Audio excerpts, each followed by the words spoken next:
Hello, everybody. My name is Maja Trochimczyk. I'm a former poet laureate of Samantha, and I'll be hosting this Zoom reading in February 27th, 2022, featuring Dean Blehert and presenting many poets who are our friends, including a group of former and current poets laureate of Samantha. Here's Alice Perot, who already has gone through 2 years of serving in this capacity without having been formally induced and crowned with her laurel wreath because we had all these problems. So what we decided is to hold the proper event in person for Alice on April the 9th at 1 p.m. and extend her term for another 2 years. So she will serve her two-year term after being crowned with a laurel wreath and receiving various other gifts and having a formal announcements and whatnot. Because it's a big deal here in Samantha. When I got crowned as poet laureate of Samantha, I thought it was the most amazing title anybody could ever have.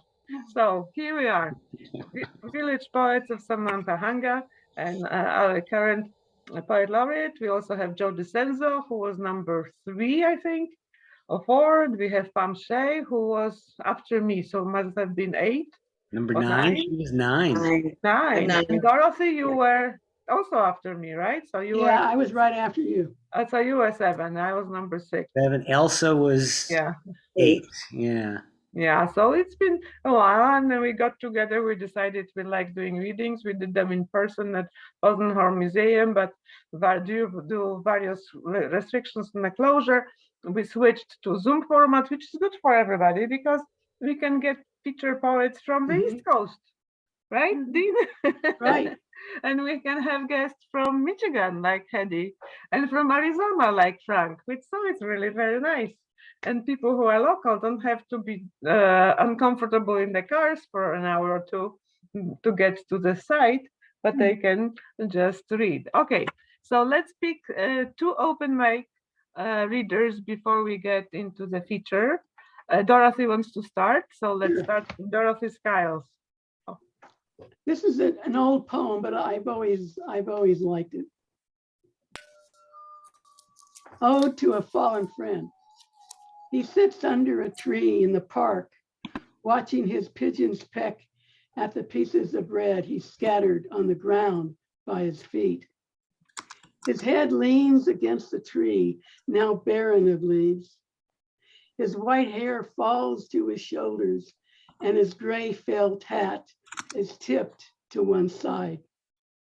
He is deaf, and deaf to the sound of the carousel nearby. Seasons pass on of snow and sun, blossoms and berries. One bleak day, the damp ground was naked of crumbs, and the old man was not to be seen.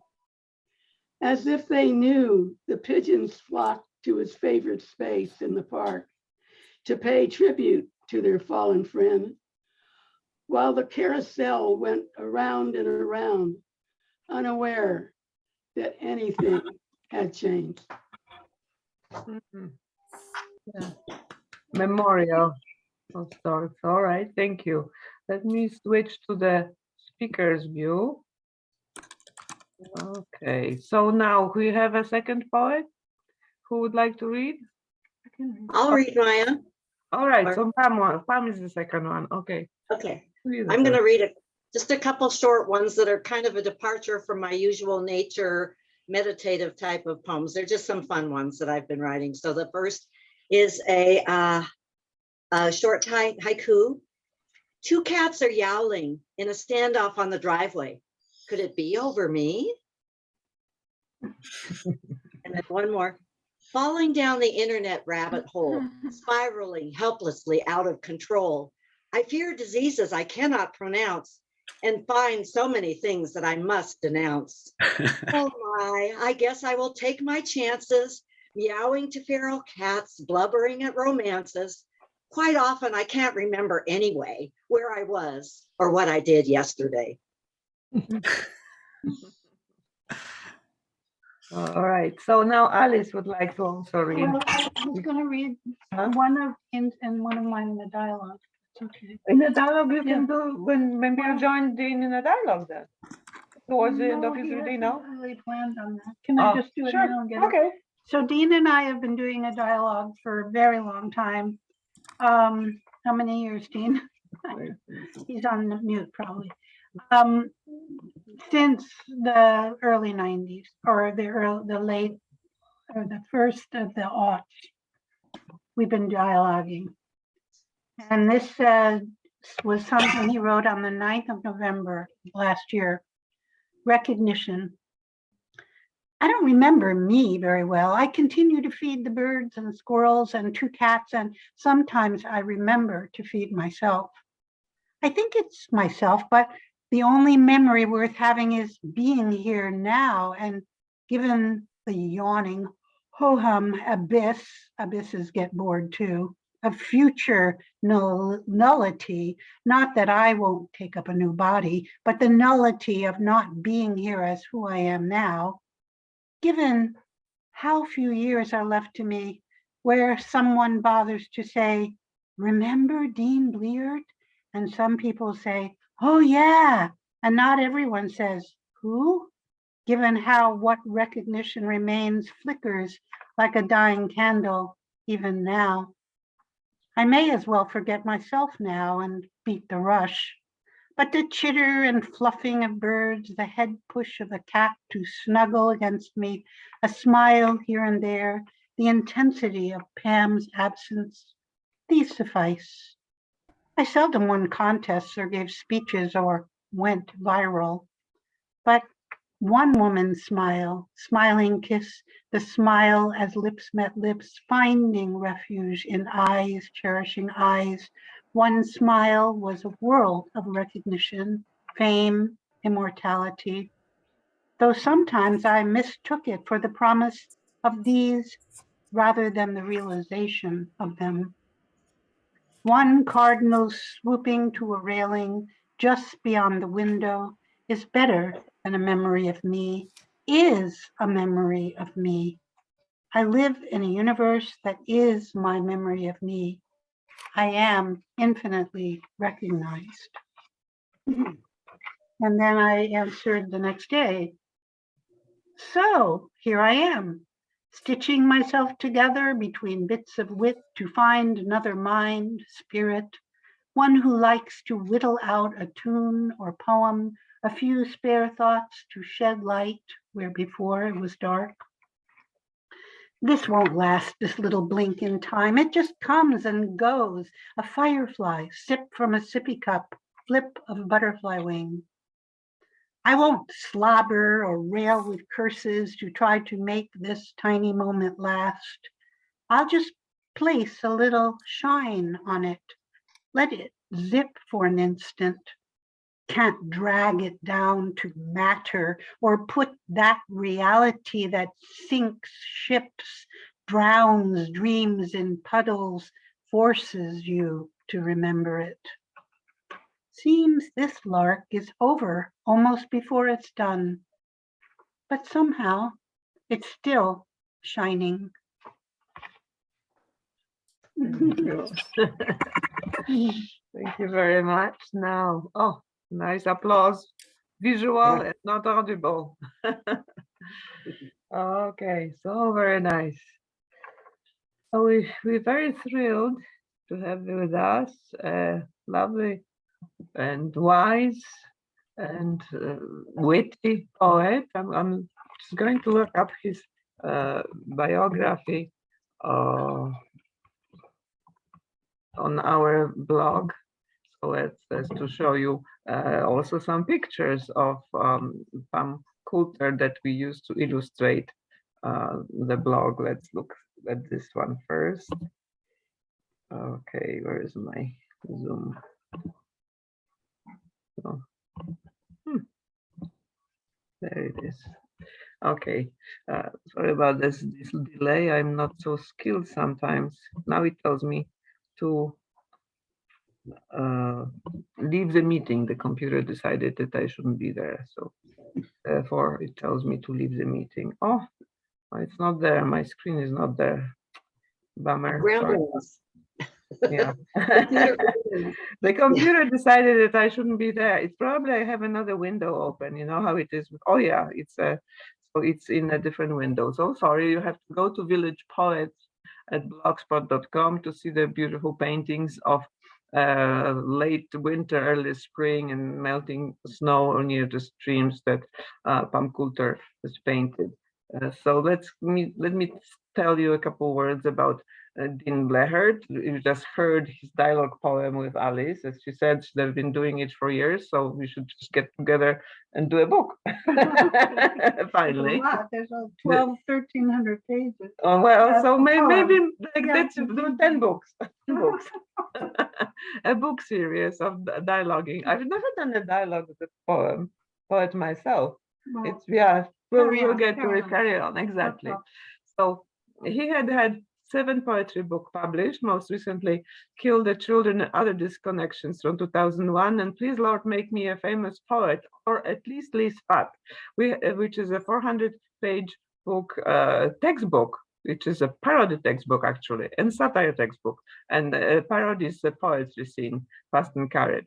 He also had published a subscription poetry letter called Denotations for many years, which was published since '84 to 2004.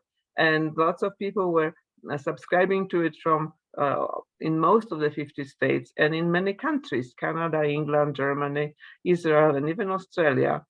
So there was lots of poets and poetry lovers who benefited from reading his work. He was published, of course, in the usual long list of poetry journals, and I'm always amazed by the creative names of these journals, which is never boring like music history journals.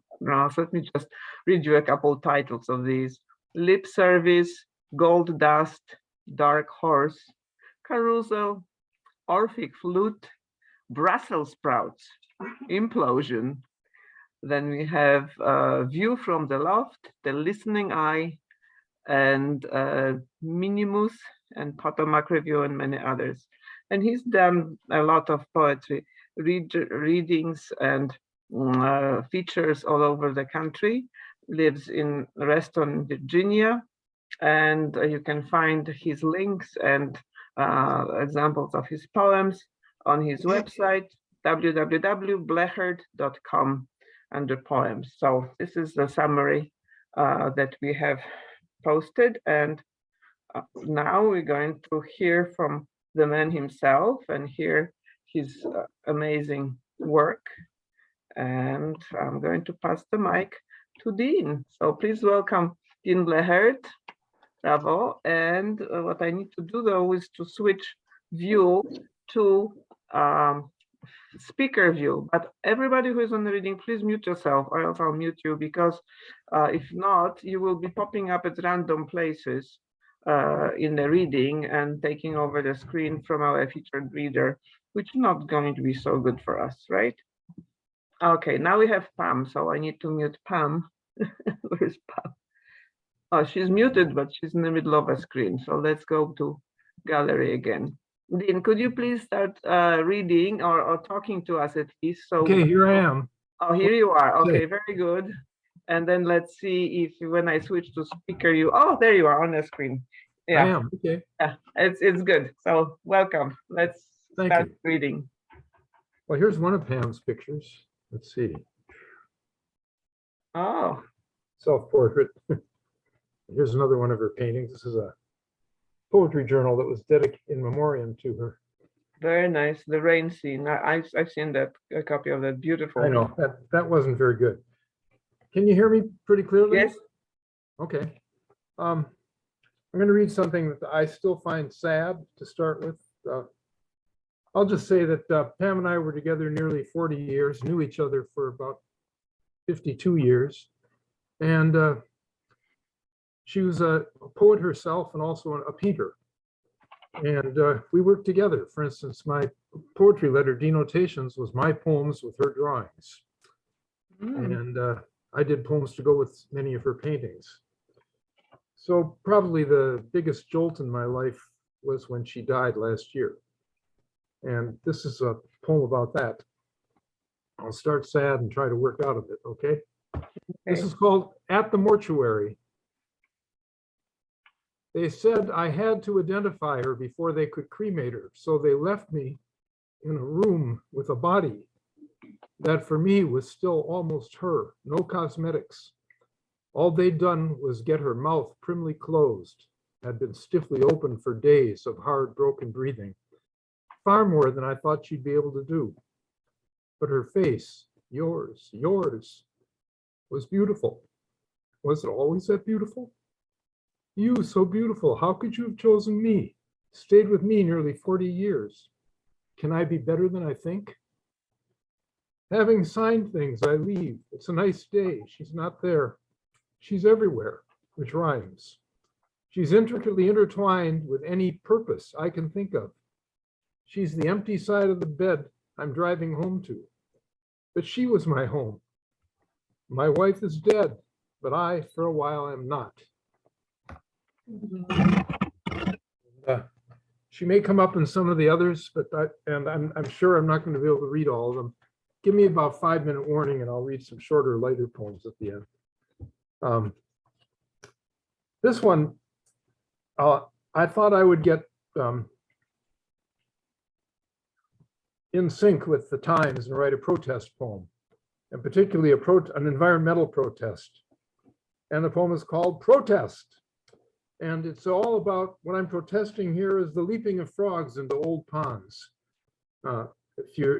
Some of you may know that what's considered the first haiku by a fellow whose pen name was Basho, wrote a poem that's usually translated something like this. The old pond, a frog leaps in, splash, or sound of water. There are various translations. So I decided to protest that. I feel impelled to speak out against the incessant leaping of frogs into small, still, ancient ponds.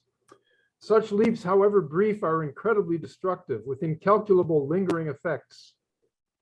Not only is silence broken, perhaps forever, but the pond's mirroring stillness, just tremor of breeze and dragonfly dart, is lost. And how much stillness and how many ancient ponds have we left to lose? I protest too the distortions of this issue in our mainstream poetic media, glossing it over with lovely words, quote, shattering the silence, leaving a chaos of bright, sharp, ragged shards, unquote. The glittering alliteration of shattering sharp and above all shards with its green-eyed glow. And what is not shattered is said to be punctuated, as if stillness and eternity needed correction, as if time were not always and already parsing. The chain of disturbing effects cannot be overestimated. What begins as a splash, or as pro-frog bards would have it, a tiny coronet of crystalline droplets, becomes rings of concentric ripples, soon interwoven with the ripples returning from the banks. More ripples within ripples continuing, though ever smaller and more complex, until no man can say if it ever ends. Meanwhile, not only the pond is disturbed, but also its reflections are torn and reconstructed in twisted, swollen, and shrunken monstrosities over and over, so that with the pond we lose trees, hills, sky, sun, our faces. You may say the distortions ebb, are at worst but for an instant. Well, what do we have but instants? Most of all, I protest the disturbance of the tranquility of, for example, placid carpets of algae, broken into unsettled eddies, the frantic scattering of tiny fish and the larvae on which they feed. A poet resting by the pond, or perhaps a Zen monk, also a poet, who treasured the stillness for his meditations, had sunk deeper into his own stillness than ever before, only to be jolted out of his body by the sudden sound of splashing, perhaps able to find his way back to his body, but even so, he will never again be the same. So you can click on this little website and go and sign my letter of protest against the splashing frogs. Spring's coming, so this is a recent poem. It's called The Spring and Winter. As a kid, I loved to step on bubbles under thin winter ice. Tiny, dark cushions of air and water. The ice above would crackle slightly underfoot. The bubbles squirm. They seemed alive. It was more fun to step gently on them with one foot, not cracking the ice, just pressuring the bubbles to do their tricks like microscopic critters on a glass slide. The tiny popping sound was fun. Why fun? Something about the combination of crystallinity, ice crunching, and a faint watery bloop. Something about splintery ice holding another softer, flowing form of itself. And how differently they give way, and how what squeezes and squirms lends a rich resonance, a gurunchish crunch, splitting and rejoining of baubles and bubbles, survival of the unneeded, the miraculous. How did air get inside ice? The aesthetic yielding the way by easing the foot pressure. Infinitesimally, one could control the tiny bubbly squeaks and creaks and teach the ice to speak.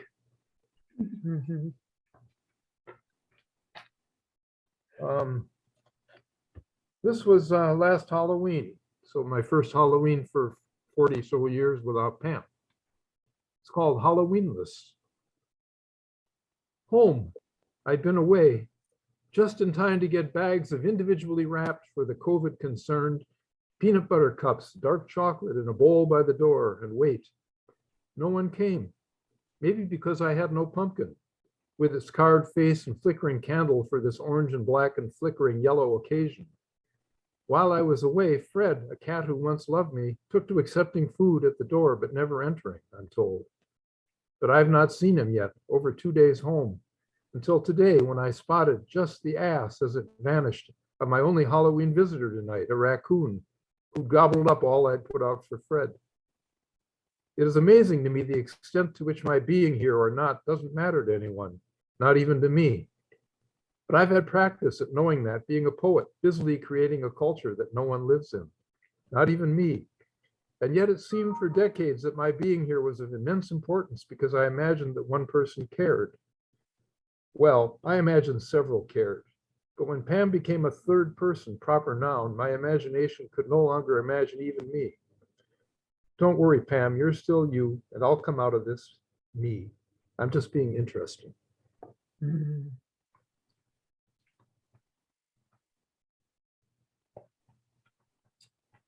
I'll do 2 more Pam poems and then I'll get to something else. This is called Connoisseur. At first, after her death, any reminder of her spasmed me with grief, and it seemed everything reminded me of her. Then I noticed that I couldn't remember her well, couldn't recall her voice or expressions. Found in some journals she'd kept someone who seemed not quite her. Then she began to come back to me. I got her expressions, her clarity, her ways of standing, her smiles, several varieties, her humor, her self-doubts, her mimicking a marcher with a trombone, strutting after solving some problem. Her standing beside me in front of the bathroom mirror, both of us naked and grinning at our grinning reflections. And the grief is not gone, but is a subtle hint in the bouquet and the aftertaste. And I've become a connoisseur of Pam. She, my aged and mellowed wine, redolent of that long list of wine critics' suggestions, cherry, nutty, citrus, oak, et al. Sure, a faint hint of ash too. Each sip a recollection to be savored. And one more.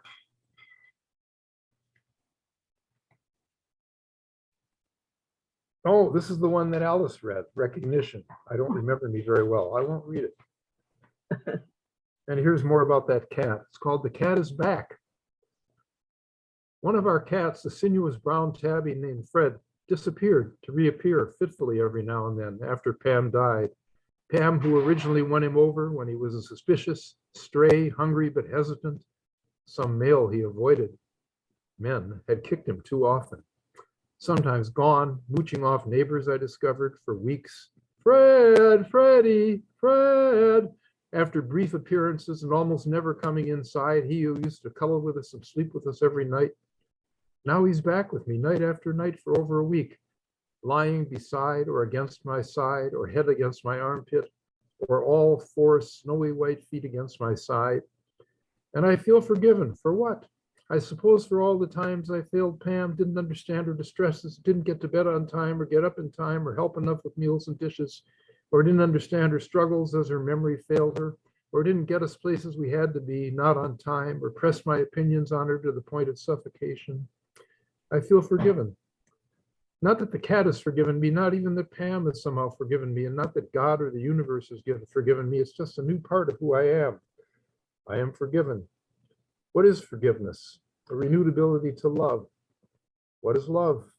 It is the light I shed on all I see, yet it seems the morning sun loves each bead of dew, each leaf of every tree, each pebble, but only because I love the sunlight, having nothing to hide from it, because I am forgiven, and our beautiful cat has come back.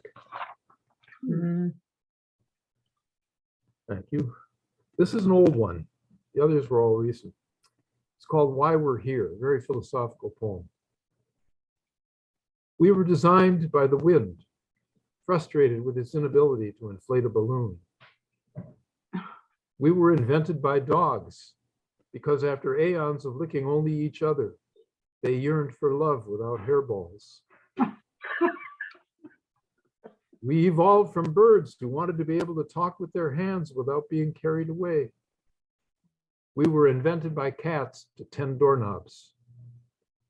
We were invented by stones who wanted to reproduce themselves, but could not set one stone upon another. We were invented by the night, grown tired of having nothing to hide. We were invented by the flowers, sick and tired of colorblind bees who only wanted them for one thing. We were thought up by the fish trying to imagine dreaming with their eyes closed. We were invented by the snow, dreaming of hugging angels. We were invented by the fire to reflect it in eyes and cheeks, for every other creature fearing it could not admire it. We were invented by the sand to make fine distinctions. We were created by the sun when he discovered that alone he could light up only one side of the earth at a time. We were created by the rain, which could not spell its name in the sand. That's more for the men among us than the women. We were created by the rain. Oh, sorry. Yeah. The earth made us in hopes we would enable it to see where it's going. We were made by the ocean to package its salty elixir and distribute it to high ground beyond the reach of surf. We were made by mountains, tired of crushing everything they tried to embrace. We were made by the full moon because though it could reflect endlessly, it could not smile. We were made by the trees because they couldn't hear themselves fall. We were made by the grass to graze with our eyes and gobble up the excess green. We were made by the cockroaches because their faith forbids suicide. I'll probably outlast humans anyway, but there's more sections to a longer version of that poem, but I didn't find it. Let's see. This one's called Making One's Mark. Seems a little too syllable. Well, I'll read it. Marks on paper, much like marks on new snow. But if you lie down in snow and move your arms up and down to suggest angel wings and move your feet away and towards each other to make your white angelic gown, you print a glistening angel in the snow. If you do the same in slightly used snow, you leave the same angel, in the process sweeping away all previous marks, even diluting the yellow ones, bits of halos. The motions that make a snow angel are unlike anything a child like me knows how to make on paper, but most closely suggest the sweeping back and forth rubbing of an erasure. Is there something angelic about making a page blank, clean, free of words? But erasure is a filthy thing. Sticky pink rubber crumbs, ripped paper, gray haze, and streak. The attempt to make nothing of something is always messy. Making of nothing a snow angel is more creation than erasure. These days I use a keyboard and printer, so erasure is an adjustment of pixels, crystalline pixies, or post-printing means turning a page into a dirty snowfall in the shredder. In the days of pen and paper, I, as a paper grader, loaded papers with red devil marks, large hawks, and unclear and clever, and even complete loopy red sentences. When I wrote my own papers, I was true blue, but hardly angelic. Even now, I feel only scorn for happy faces, rainbows, etc. I want words to do what words are supposed to do. They aren't pristine snowflakes, or like paper boats, old folded newspaper pages, sheets from lined tablets you could set adrift on tiny rivers, gloved or heeled into slush.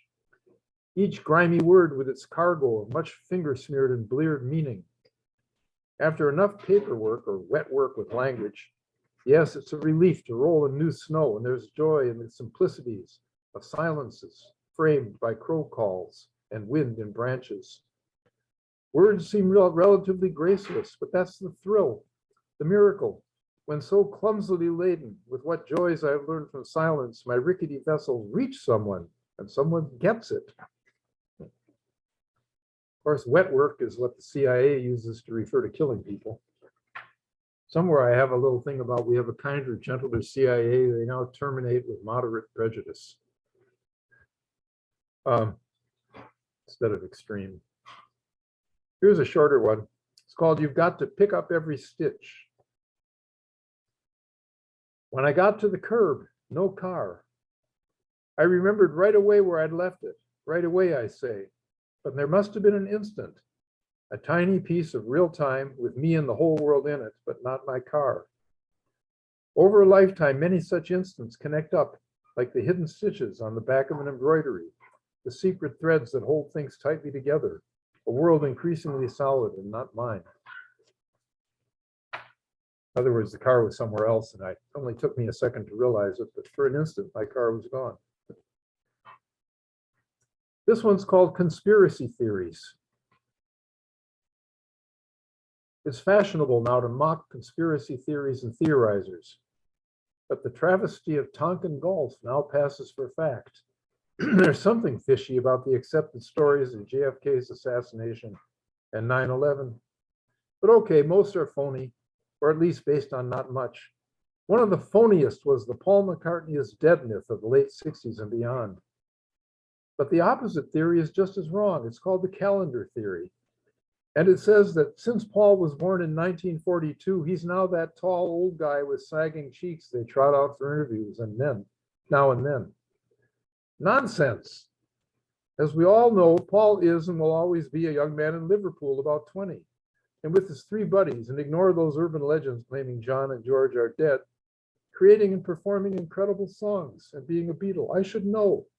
I too was born in 1942, a month and a half before Paul, and it's claimed I'll soon be 79.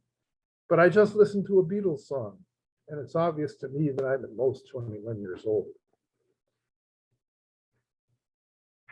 It's kind of fun to write a poem that goes somewhere that you would have no idea conspiracy theories would lead to. I like to do that. Okay, here's one I don't think I've ever done at a reading. It's called You Just Can't Imagine. From a train at night, each flitting perpendicular street is a depth, each lit room an endlessness. Get off the train anywhere, live on any of these streets. Find worlds behind the eyes that swallow up the yellow light in each waking room of each house, of each jeweled street gliding by, unpermeated. So my imagination on taut tether skims newspaper articles about tragedies, not my own. A car crashes, a plane goes down, people die, people with people who love them, but not me. I hope I do not find I am one of them.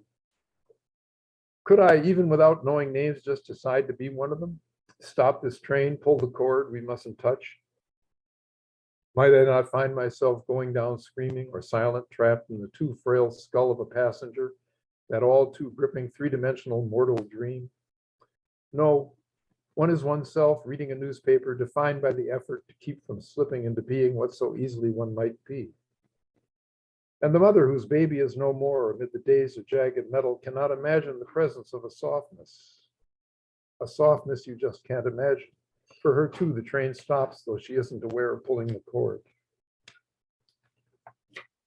For her too, imagination is all too easy as she becomes, we call it numbness, the sky, the trees outlined by distant summer lightning, the nearby farmhouse, cars, me reading tomorrow's paper, becomes whatever doesn't care.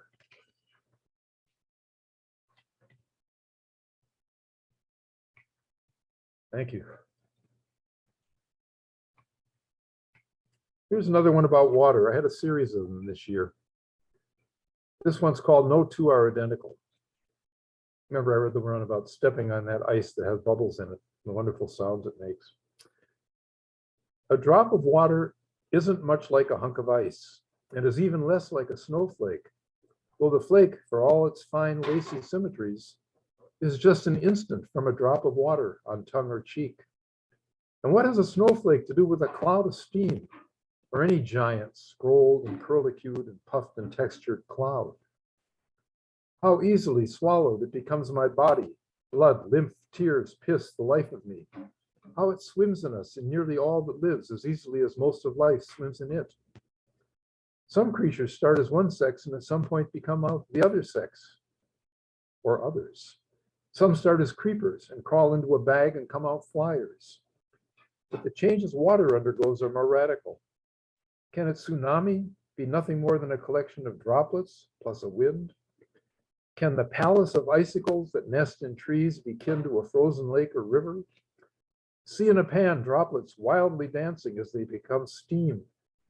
And our warm breath cools the steam as we inhale and exhale winter. Steam, idle clouds drifting, any kinship with the steam that drives a locomotive? I used to sit and stare at droplets running and halting and running again down a window pane, feeling my pain, colliding, joining, separating, racing one another. They seemed alive. Water seems alive. Any drop of it seems alive, though an ice cube must be water in hibernation.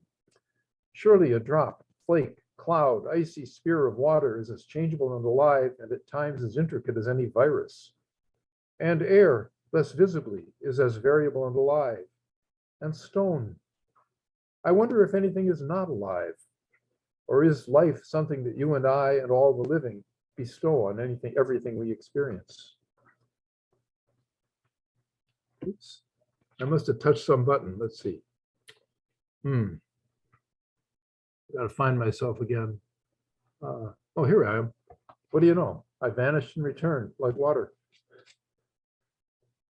This is another thing about an older poem about shifting visions. It's called Now You See It. It's the first time I drove into San Francisco, which was in the autumn of 1963. The poem was written later. Now you see it. Milky mist boiling out over the bay lifts and briefly unveils the Golden Gate Bridge. Behind it, a mosaic of sun-washed rows and pearl houses crowding the hills, then resettles, swallowing up the sun. Lightning seizes the landscape in its flash of daylight, etching every blade of grass into the retina, then loses it to starless night. Love in the clarity of eyes that play reveals vast futures instantly vanished in the next cloud of doubt. The suddenness estranges us, not that we can't still see it, we can't unsee it, but that we can't believe we ever saw what still we see.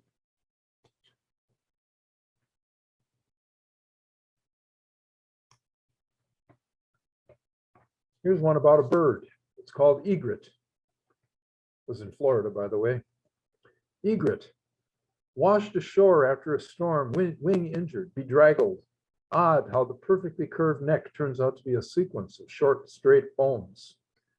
Feathers, that purity of white treasured by makers of fine hats for women, now muddied, yellowed, some with broken barbs.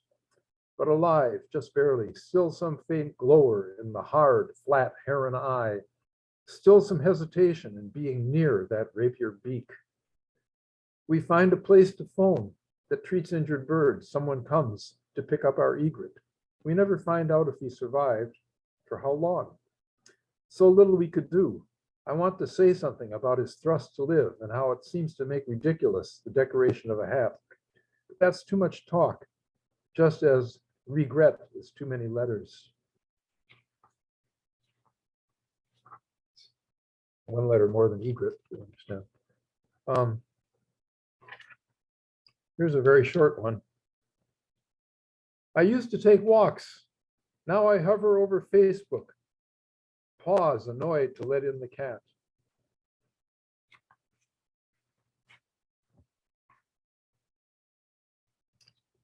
Here's one about family. And I think I have a brother and sister-in-law watching at least who will remember this. It's called The Ability to Stop. The Ability to Stop.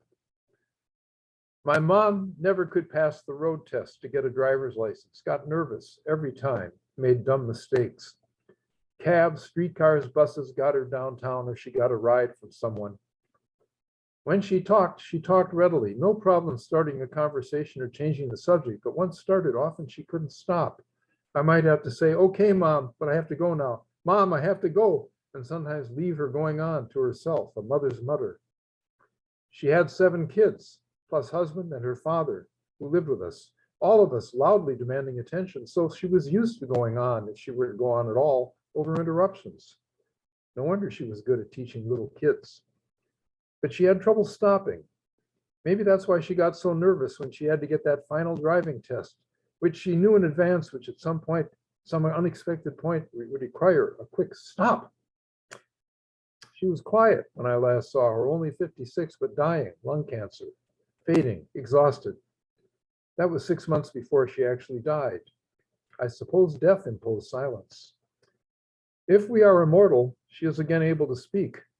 I hope in that case that she is speaking to others and listening, and that she hasn't been muttering to herself this whole time. It's been over 50 years, unable to stop. Nightmare vision. This one's called Ashes to Ashes, Dust to Dust. Always there are remains. Everything is always somewhere. That's the message of Ashes and Dust. Conservation of matter and energy.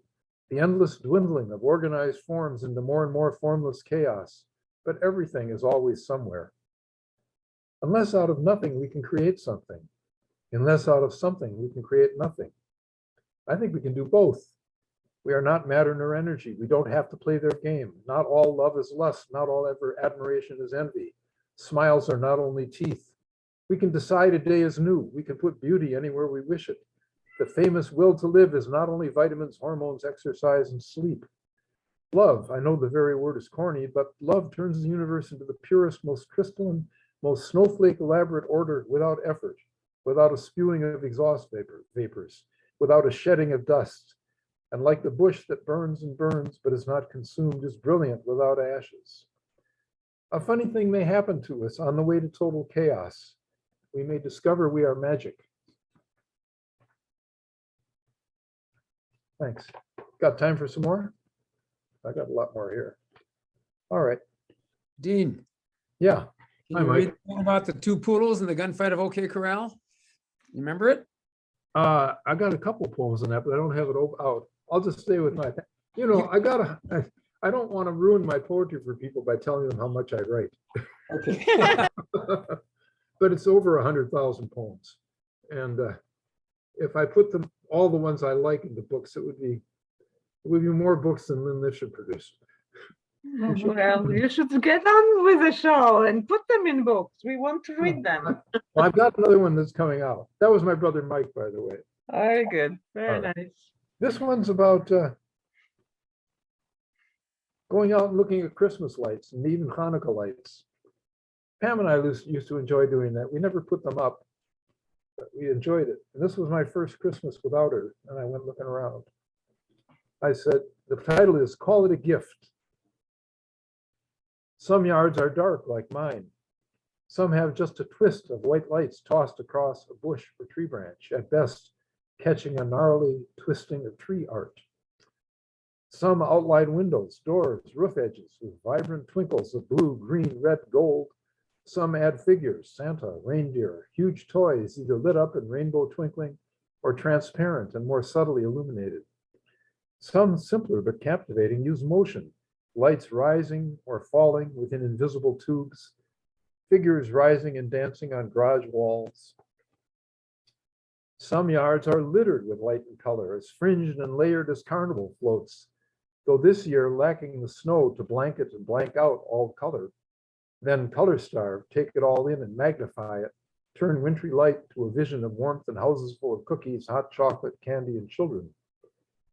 Neighborly art or pernicious banality, or competition for status, art or kitsch. I only know it saddens me because Pam isn't here to go for a ride with me and admire the light shows. But we did. We do admire them. Art or not, it was fun. Will be again, I hope, to see. It's mostly instant art, ready-made. Throw out a mishmash of colored lights, you can't go wrong. Outline neatly or drape over tree branches, either way it's attractive. Because our homes are artful, full of angles and symmetries evolved over millennia. And tree branches serpentine most elegantly in their reaching for unimpeded light. How can random strewing of twinkle not appear artful when following the branches, much as an unfolding blanket of starlings rising from trees spreads only artfully, or a full skirt on a lithe and shapely woman as she spins cannot but take on an artful flowering, or the sixth folding of any random pattern in a kaleidoscope cannot be other than full of symmetry. So yes, it's easy art, artless, or just a tiny impulse of art, a thin layer of it atop universes of inherited art, taken from sun, wind, architecture, and manufacturers of brilliantly colored lights. And yet, I like to say and yet, the language catches words in its own ready-made artful patterns. And yet it takes doing. People buy their lights and ornaments, stow them away between Christmases, climb ladders, climb trees, inflate gigantic Santas. Some, I'm sure, to overwhelm some poorer neighbor's shabby display, but most, I think, are trying to create beauty and make the season special for all who see their work. Is it less artful than my stabs at poetry? The thought counts. Mine too, though I don't put up lights, just poems. The thought must count. They give me something. Give to all who can see the beauty of that simple thought. Give me memories, temporarily sad, of me or Pam, or both at once, saying, wow, look at that. Call it a gift. Thank you. Thank you. Let's have two more poems, right? Some of the lighter ones or just some more? Two more poems. Which ones you want later? Two more poems and then some lighter, or what? Oh, no, what do you want to, I don't want to waste.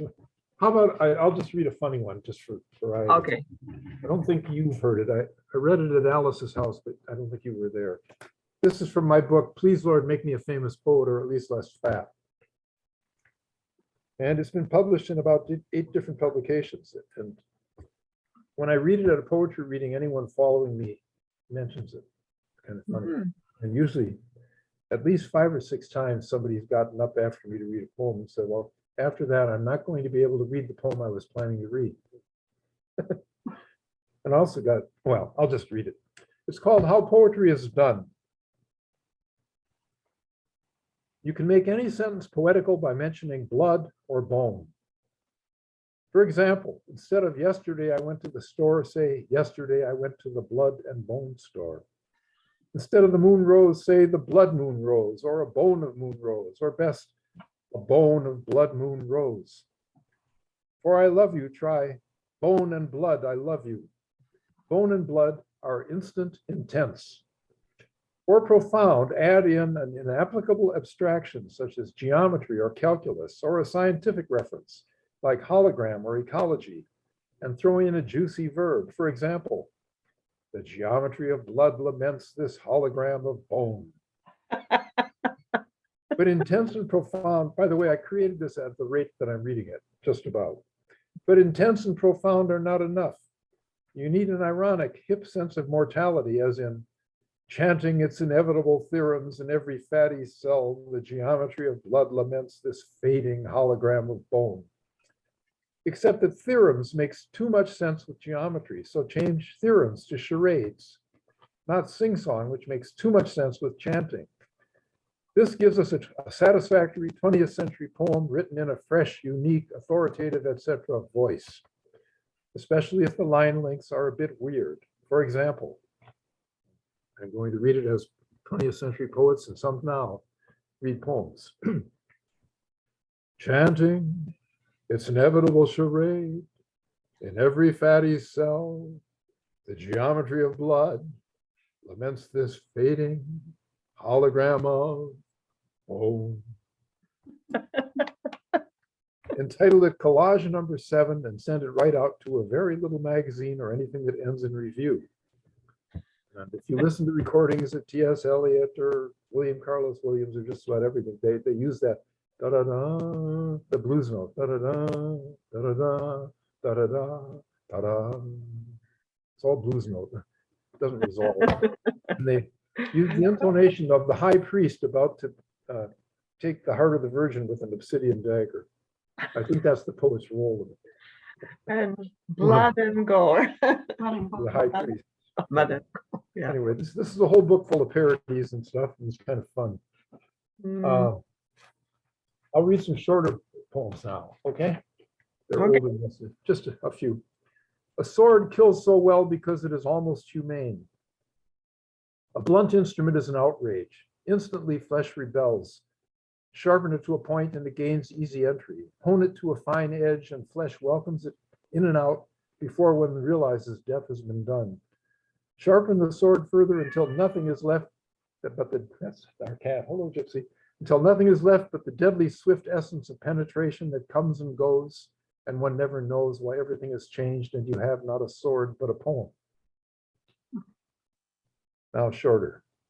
The chocolate chip ice cream emerged from the freezer, found a child, and was fulfilled. We didn't hear that. We didn't hear it. Read it again. There's ice cream Our one. second cat is meowing. The chocolate chip ice cream emerged from the freezer, found a child, and was fulfilled. Found the child and was fulfilled. Yeah, okay. We got it. I went for a walk in LA. Everyone I met was wearing a car. Oh, I saw a miracle today, a man standing in thin air, holding the whole earth above his head in his spread hands. I showed a scientist. Just a handstand, he scoffed. Won't he be surprised when the man holding up the earth lets go? what? Let's go. Let's go. Okay. You Here's met another Mr. one. Atlas. Mm, You got it? Yeah. Yeah. God, I mean, you can view it that way, a man standing in thin air holding up the earth. Yeah. You be a good boy or I'll call the police and they'll put you in jail. Some people are good the way other people are in jail. Wanted, God to stand watch over untended forests and maintain the actuality of sounds that nobody hears. No prior experience necessary. Ability to hear each sparrow feathers fall, a definite plus. Thank you. I've probably read enough. If you want me to read more stuff, I'll read more stuff.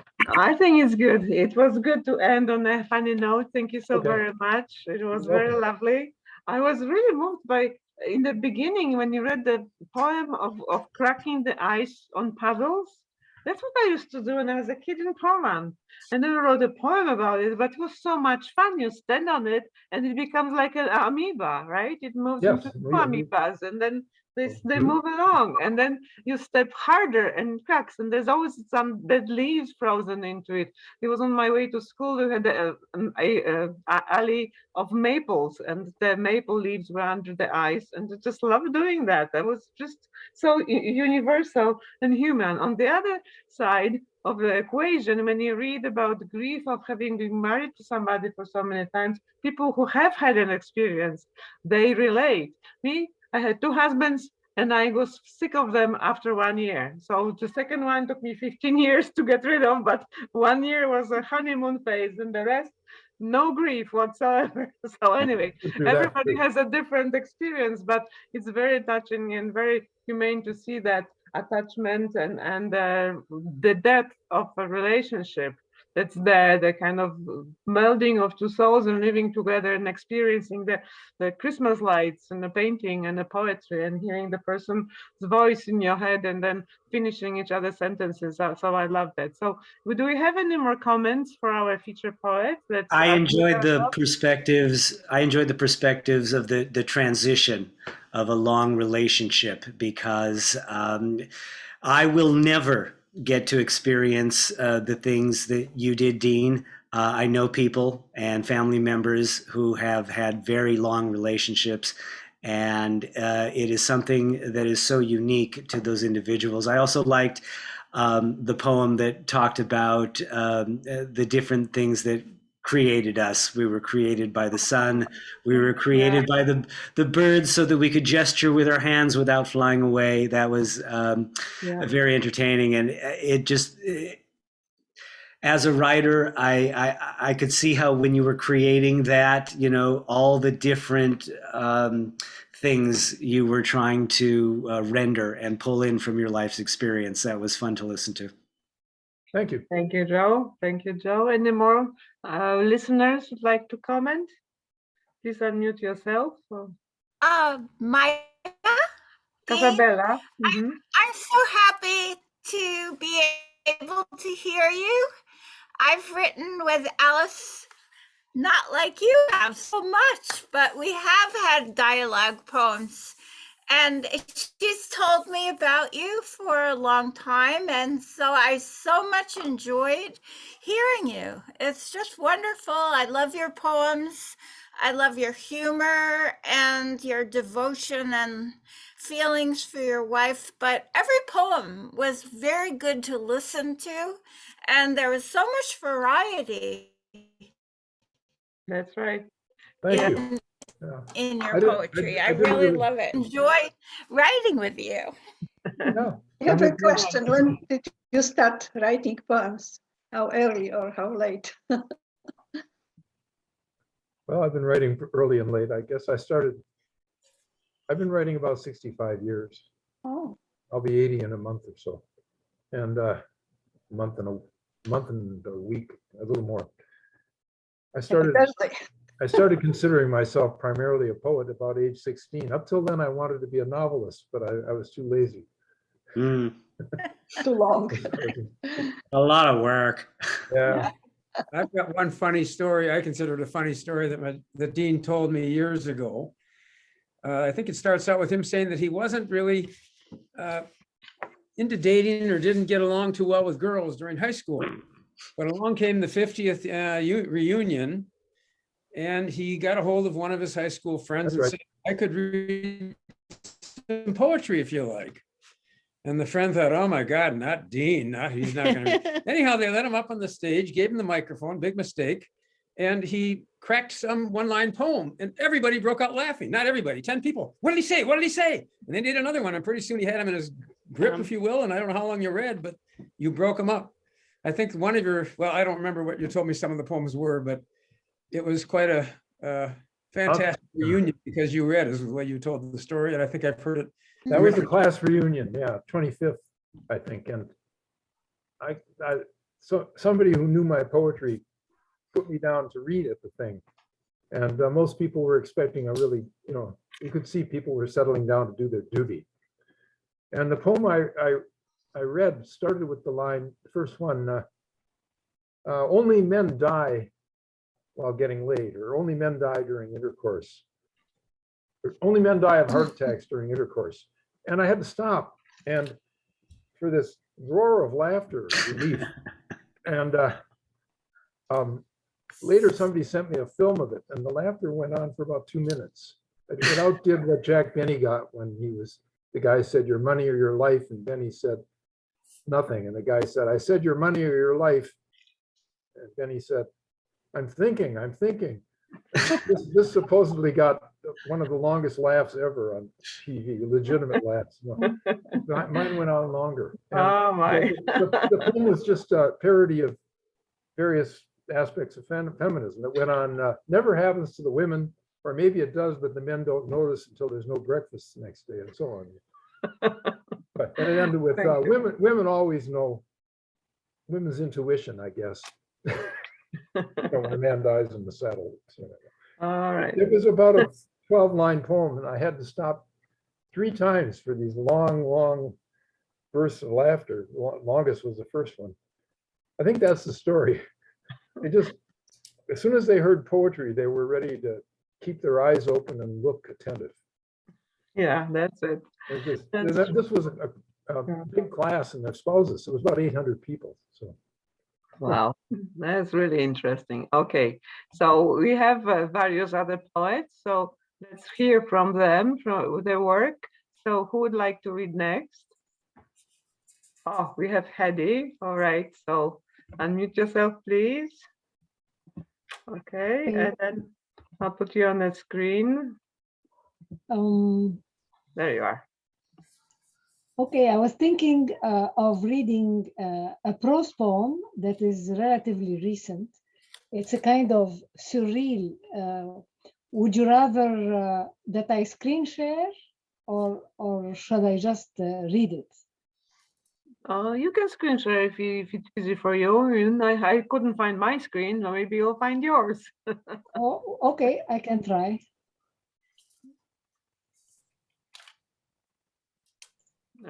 I made the settings too. Oh yeah, there it is. Yeah, it's Okay. good. Okay, so it's a sort of surreal poem, if you will, and it was written a few months ago. It's I would be interested. It would be interesting to see the different receptions of the poem. It's called "The Smell." We don't know where it came from. We first thought the house needed ventilation. We later lit all sorts of scented candles, all to no avail. Each whiff made us dizzy, and we became sensitive to every waft of air.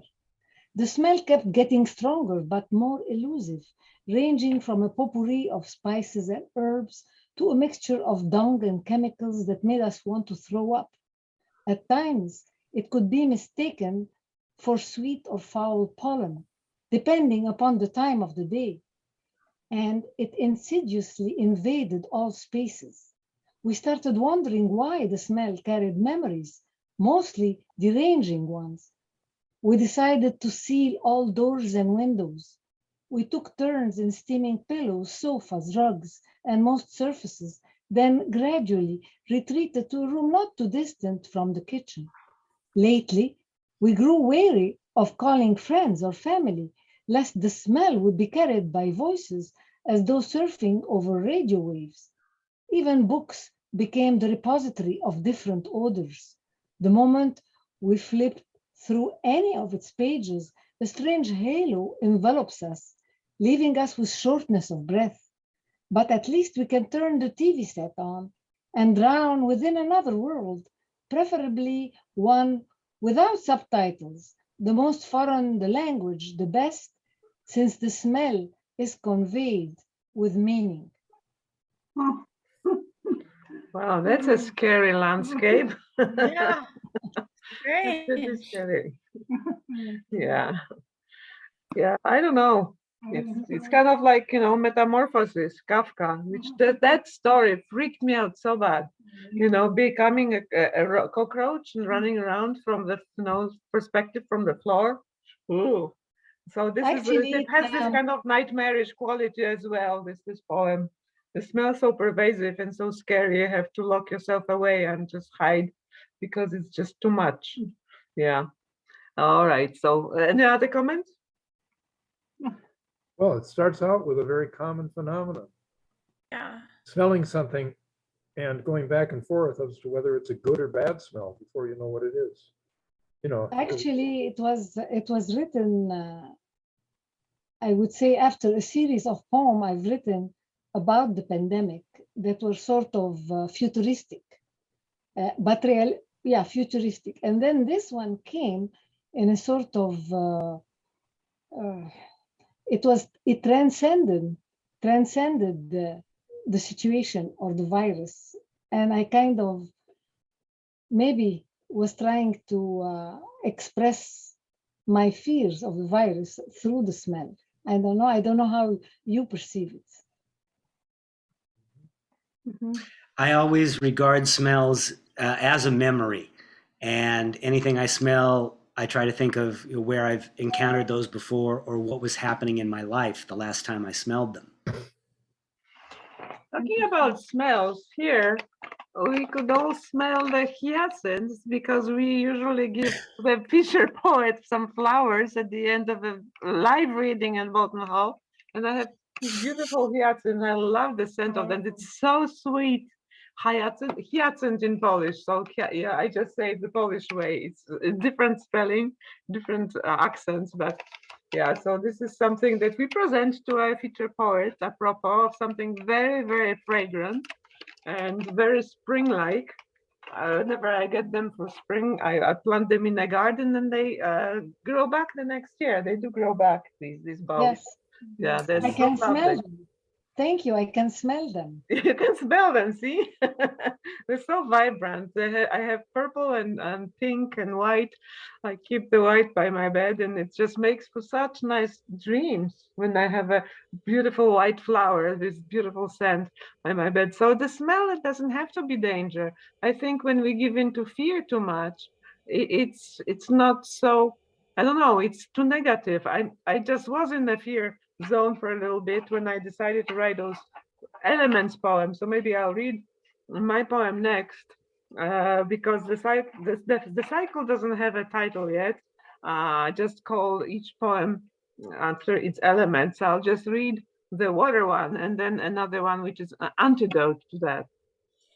So the first poem from the series is Air. Do tornadoes love flutes? While playing the flute, you stop hearing your melody, obliterated by the infernal roar of destruction, shredding homes, trees, fences, lifting fridges and pickup trucks high above to discard them suddenly, like unwanted toys. You survive only because you find shelter under a well-tuned grand piano after playing the sonata to the last second before the train wreck wind takes the brick and cement building apart like a Lego set. The practice room, the only one untouched by the wrath of air. You will be spared. Your city in ruins. You climb out of the basement window and look back in disbelief by what was your college's concert hall. Tornadoes must love the flute and music. Oh, Tornado poem. I also have tornado. one on the floods, but I'm still working on them, so I don't read that. But I'll read an earlier poem from November, which I added to my book called The Rainy Bread, on memoirs of my family from the wartime. And at the end, I thought I should add something which is an antidote to that. So it's entitled The Antidote. Chaos breaks out in our cities, full of noise, toxins, radiation. I withdraw into my garden, compress the sphere of attention, intensifying the forms and focus on minute details. The liquid patterns of house finch's song, repeated like a broken record. The sediment lines on the layered rock from our Big Tahanga wash. The translucent oval of a quartz stone, smooth by the Pacific, found on Oxnard Beach. The imperceptible motion of leaves expanding skywards, while the roots stretch down invisibly, moist with dew. Is it not enough to taste a pomegranate, really taste each tart areole bursting in your mouth? Is it not enough to turn your face up to be kissed by sunlight?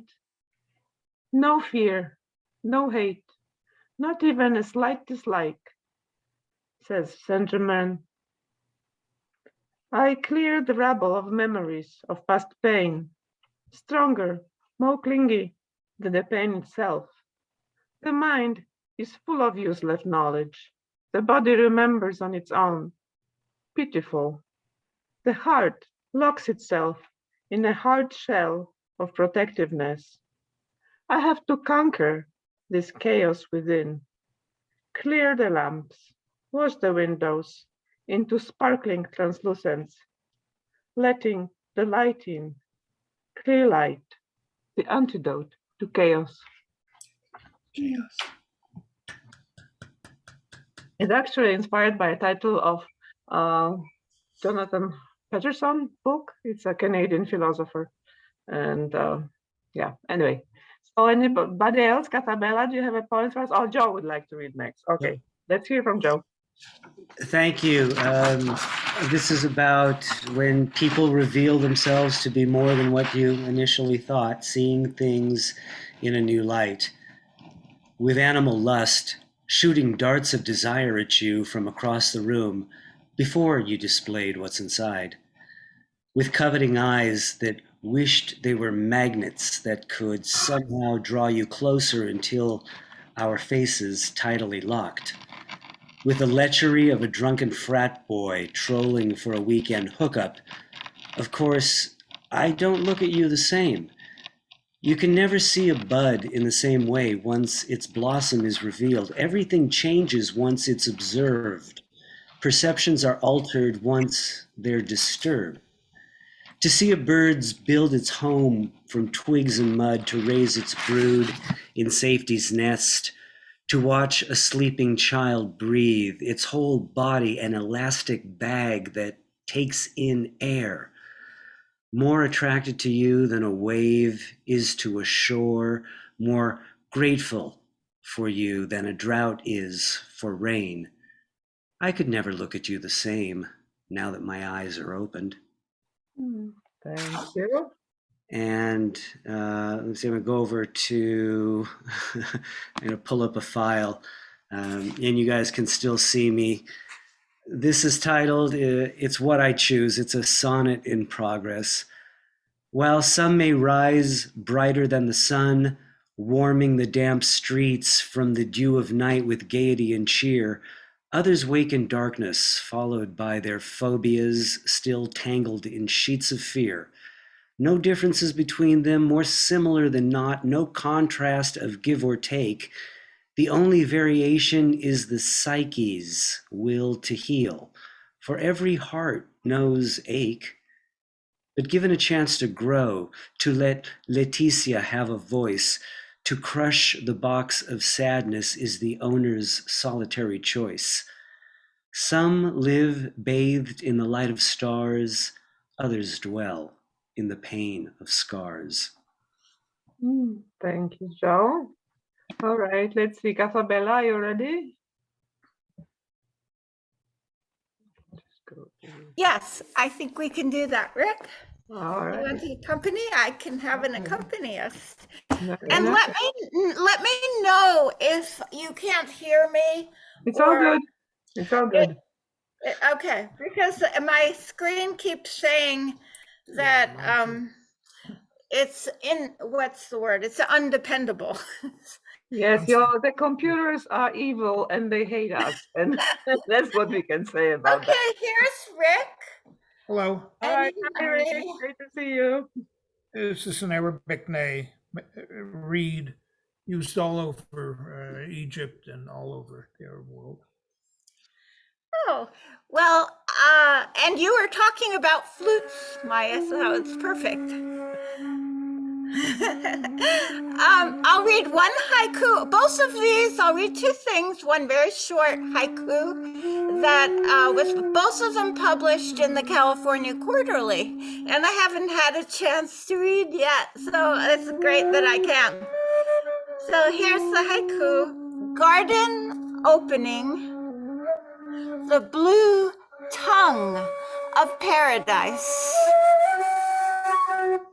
Garden opening, the blue tongue of paradise.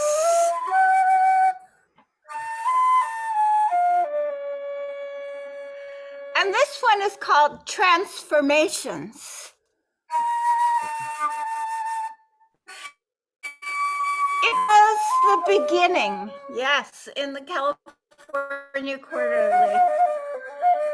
It was the beginning of a long story.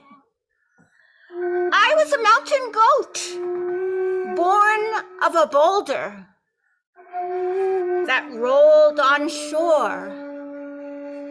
An egg that cracked, our story told. This monkey dance we do, while the sea becomes stars. 1 foot in water, hand in air we sing. We took turns that day, the storytellers, and the listeners, face to face, measured by our shadows. How the sea does its own collage, assemblage of sea glass on a red canvas framed. Thank you.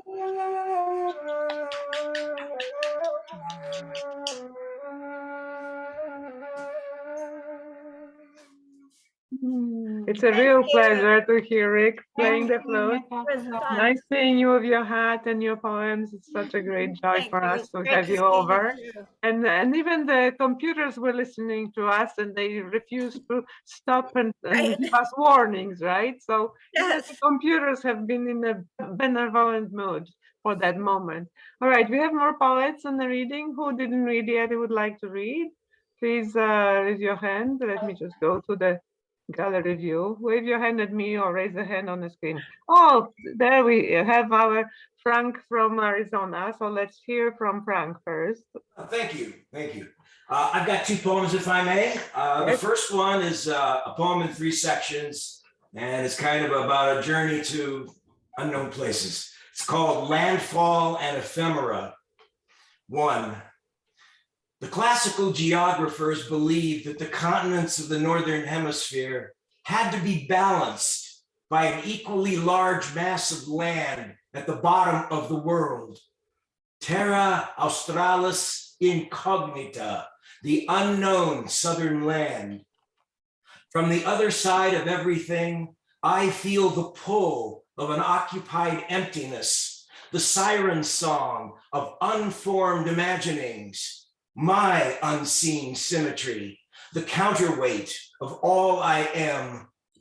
I abandon the tasks of my manifest existence and in my stupidity embark to search for the substance of my inexplicable equilibrium, the dark mass that makes up the rest of my immensity. 2.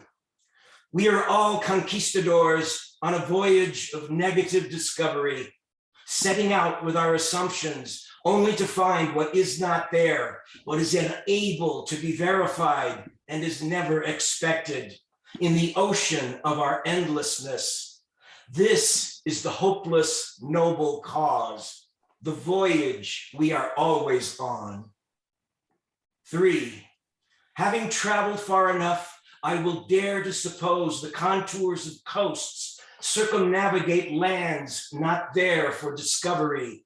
I will go blank and lovely in the friendlessness of that unknowing and will come to embrace all I cannot find. There I will dream of that from which I came, of all I was, and know nothing again. I will drift like a ghost garmented in the dark air of an ignorance that cannot be taught, and will fall off the map at the black horizon's end. All right, thank you. That one's Landfall and Ephemera. This one is a little poem about a town in Arizona. You probably heard of it, especially that Eagles song, Take It Easy, Winslow, Arizona. We used to have a joke up here that it isn't hell, but you can see it from there. So anyway, this is about this small town. It's on I-40, about 90 miles east of Flagstaff. And it was when I was passing through one day long ago, had to stop. Anyway, sunset in Winslow, Arizona. Pasteled abstraction, panorama of absences going off into the distance in disguise. Mountains push up to the sky from the ground in the loveliness happening miles from here. The interstate bisects the town into ragged symmetries. Dusk is divided perfectly from horizon to horizon, 90 miles backward to where the sun goes down. The highway throbs in the heat like a nerve. This is the unscheduled stop on all itineraries. No one wants to if they don't have to. If they do, there is a deep need of some great relief. The buffalo are too far north to trample here. Better that they disappear into the sweet silence of the prairies than be barbecued on this blight of land or fed forever on the meager tufts in all these empty lots. A drunk old cowboy staggers out of a bar where everyone is probably his friend and sings with a joy, a strange joy, which is obviously possible. Though tonight all the dead will be up and walking, and life will go on like an accident in which everyone dies, but no one gets hurt. Thank you. Thank you. Nice ending. Yeah, very nice. Do we have Peter Larson? Yes, Peter, now it's your turn. I wrote this actually recently while Rick was playing his flute. Very recently. It was a Hot off the shepherd's press. flute. So actually, Cathabella has a copy of it. Shepherd's flute. The flute paints a polychrome stroke across my grazing sheep, turning their fleece carmine, tangerine, jaundice, emerald, Alice blue, tincture of indigo, and gentian. I am shearing them quickly before they change, except for jaundice. I shall wait for buttercup instead. Thank you.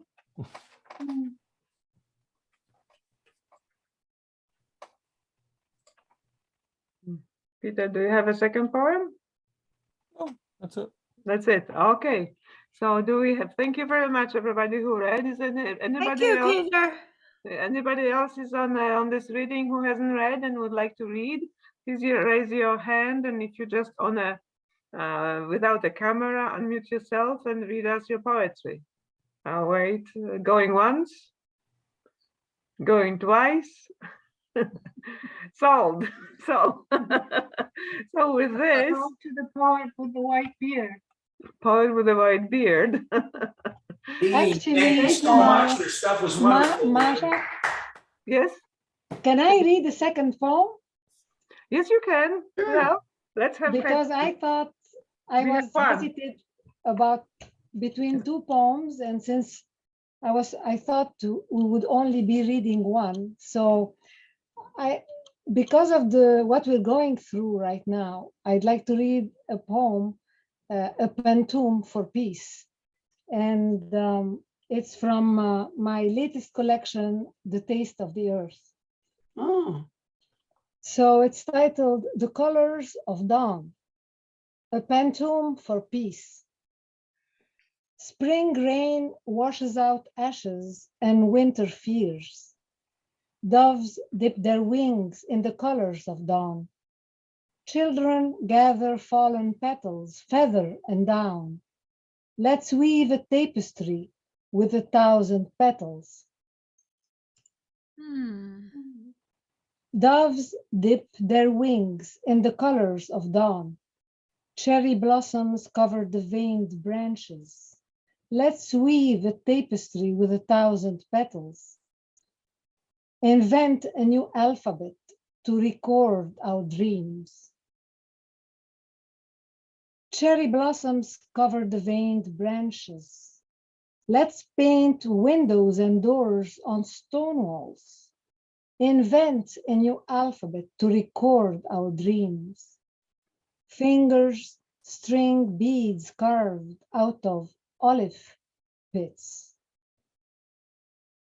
Let's paint windows and doors on stone walls. Hang rosaries on the highest limbs and towers. Fingers string beads carved out of olive pits. Small hands gather pebbles to erase borders. Thank you very much. That's a Thank very you. lovely ending to our reading. We heard so many great poems. Thank you very much, Dean Blehert, who gave us a reason to gather today. Good job, One Dean. more round of Thank you. applause Thank for you, Dean. Peter's poet for all the amazing work. You know, 100,000 poems. Wow. Yeah, I'm on my maybe 10,000, so I have a ways to go to catch up. So Oh, thank you're you young. very Brilliant. much.